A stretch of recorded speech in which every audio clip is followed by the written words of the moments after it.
All right, I'm here with our founder, Omar Sabek at Sasco Digital Assets in our studio, and we're talking about being blockchain agnostic.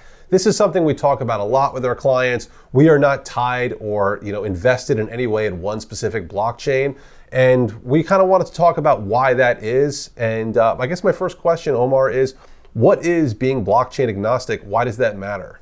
Very simply, it's not putting all your eggs in one basket, right? Blockchains are constantly evolving.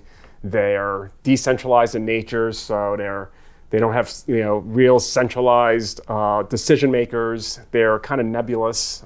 They work. They're fantastic. Many of them are very stable. They're all very secure, but some of them could have issues. And you want to be able to move away from a blockchain if it starts exhibiting issues. You want to be able to just keep yourself resilient. From a risk management perspective, that's critically important, especially if you're going to be launching a valuable NFT project. So a lot of service providers right now say that they use Ethereum, and that's kind of like the best blockchain at the moment for the NFT space. Is that right? All things considered, the one downside of using Ethereum is that there's high fees, but all things considered, if you could look past that, then yeah, it has the most decentralization, the highest level of security, and the reason why you have the high fees is because they're suffering on the scalability front. They're not able to scale. There's so much more activity than they're able to scale, so they compensate in addressing that by raising the amount of fees so that only important transactions take place, priority transactions take place on that network. The Ethereum issue has been a real contentious debate on how to solve. There's a roadmap to solve that. It involves moving over to proof of stake and also upgrading to what's called ETH 2.0. I'm not going to get into all the details of what that means, but effectively there's a roadmap to address that. But that creates opportunities for other blockchains to come into the fold and lower the fees by giving up some of the other aspects like the decentralization and security. So when you create an NFT project, it's really, you're creating it forever, right? That's the point behind it. You're creating this thing that's going to exist.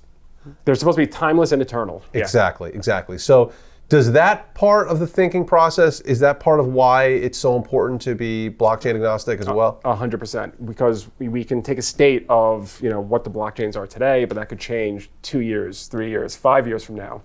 The other thing that could change is if you launch, if you decide to launch on a blockchain that doesn't have as tight a security or as widespread decentralization, and you have an NFT project that gains value on that less secure blockchain, you're going to want to have the ability to migrate that NFT to a more secure, more decentralized blockchain. So that's critically important. That's another reason why you want to remain, blockchain agnostic. Very cool. And our proprietary platform actually helps do this, right? Yeah. We have a platform that allows us to move NFTs from platform to platform as the requirements change, as the nature of the blockchain change. If a blockchain starts to exhibit some level of risk, it's critically important for us to have that technology where we can move an NFT project from one blockchain to another. Very cool. So very important stuff to think about, especially in the beginning parts when you're really considering an NFT project. You really have to think about, a lot of different, what are some of the main things that you want to take into consideration when you're choosing a blockchain? I know we've covered this before, but I just want to kind of drive that home because it's very important. So there's 3 aspects to every blockchain that you want to analyze and make a determination. And that's what we do. We analyze and we make a determination, and we assign a risk score to each one of these different aspects. And the 3 aspects are decentralization. So how uncentralized is the blockchain? How widespread is it? How many nodes are there? You also have the security. So what is the consensus mechanism? That's critically important to trying to determine what the long-term viability of the blockchain is. Because fundamentally, these blockchains, they sit in the ether, and they're only supported by the economic incentives that exist within them. So if something gets out of whack over time, you could have a blockchain that ends up dying.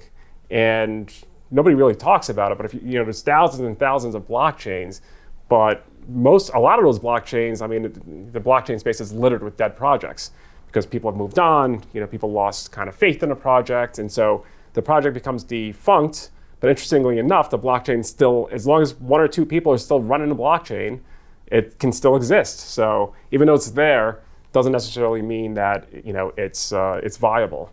And the third one is scalability. And scalability can be, scalability is probably the biggest problem. We see that with Ethereum. That's the reason why the fees are so high.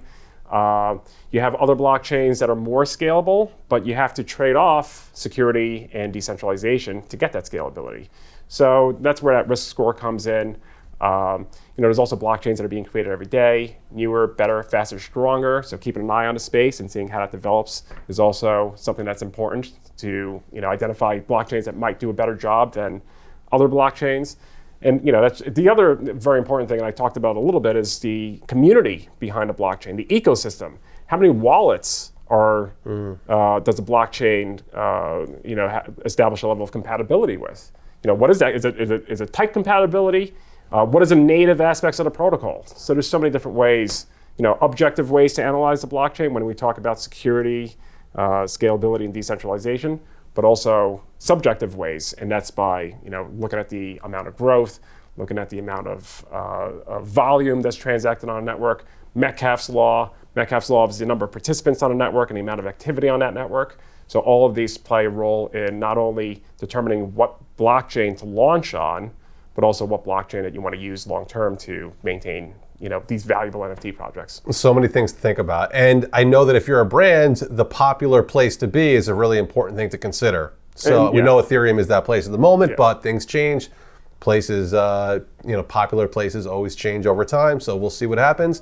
Thanks so much for joining us. If you want to learn more about Sasco Digital Assets, go to our website, sascodigital.com. We would love to talk to you, and we'll see you in the next video.